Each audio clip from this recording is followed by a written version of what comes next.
하나님은 무조건 내 죄를 용서하셔야 돼. 하나님은 나를 형벌하시면 안 돼.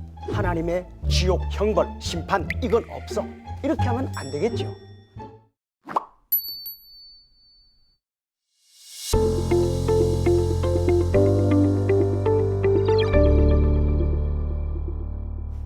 참 쉽지 않은 질문이지요. 그런데 이 질문은 기독교인을 대상으로 하는 답과 비기독교인을 대상으로 하는 답이 좀 다를 것 같아요. 그럼 먼저 성경을 믿는 기독교 신자, 기독교 신자는 거듭난 신자, 곧 성령으로 거듭난 이성을 가진 신자가 믿음으로 성경을 이해하려고 할 때 어떻게 이해할 수 있는가? 성경은 분명하게 하나님의 계시로서 하나님에 대해서 말하기를 하나님은 사랑과 공의의 하나님으로 말합니다. 우리는 그걸 받아들여야 하지요. 사랑의 하나님은 죄를 용서하시고 공의의 하나님은 죄를 심판하십니다. 이 두 가지가 성경에 명백히 나옵니다. 그런데 신자라고 하면서 이 타락한 인간의 본성의 욕망을 따라서 하나님은 사랑이시니까 죄를 용서하시고 심판하시는, 형벌하시는 하나님의 공의는 못 받아들이겠다. 이것은 성경을 믿는 경건한 자세는 아니겠죠. 어떻게 보면 하나님의 자녀라고 하면서 자녀가 아버지는 사랑이야 그러면서 아버지의 사랑을 핑계대 가지고 나쁜 짓만 계속하면 그거 아버지를 사랑하는 또는 아버지의 사랑받는 자녀라고 말하기가 매우 어렵겠죠. 성경은 물론 하나님은 사랑이신데 이렇게 말합니다. 사랑은 불의를 기뻐하지 않는다. 또 하나님은 이렇게 말합니다. 주께서는 그 사랑하시는 자를 징계한다.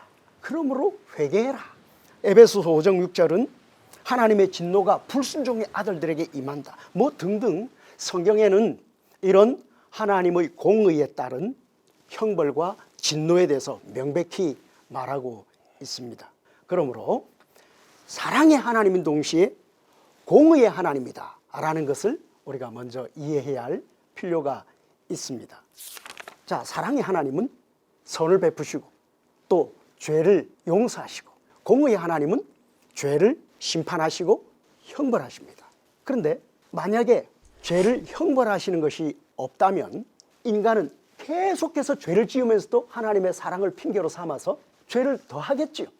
그것이 정당하게 질문하는 걸까요? 하나님은 사랑이시니까 하나님은 무조건 내 죄를 용서하셔야 돼. 하나님은 나를 형벌하시면 안 돼. 하나님의 지옥, 형벌, 심판 이건 없어. 이렇게 하면 안 되겠죠. 참 성경을 믿는 경건한 신자는 하나님이 사랑이신 줄 믿기 때문에 하나님의 공의에 대한 두려움을 가지면서 그 사랑의 하나님께 돌아서는 것이, 그 사랑의 하나님을 찾고 구하는 것이 경건한 신자의 마땅한 거겠죠. 그러니까 죄가 더한 곳에 은혜가 넘친다. 하나님의 공의의 두려움을 알면 알수록 하나님의 사랑을 더 크게 의지하겠죠. 정말 하나님은 사랑이시다라고 하는 것을 아는 것은 이 공의에 대해서 하나님의 사랑은 더 드러나게 됩니다. 그러므로 우리는 하나님의 사랑만 이야기하는 것이 아니라 성경을 따라서 하나님의 공의를 말하는 것을 받아들이고, 그러므로 하나님의 공의의 엄정함을 생각하면서 하나님의 사랑으로 피해서 하나님의 사랑을 구하고, 이것이 마땅한 자세입니다.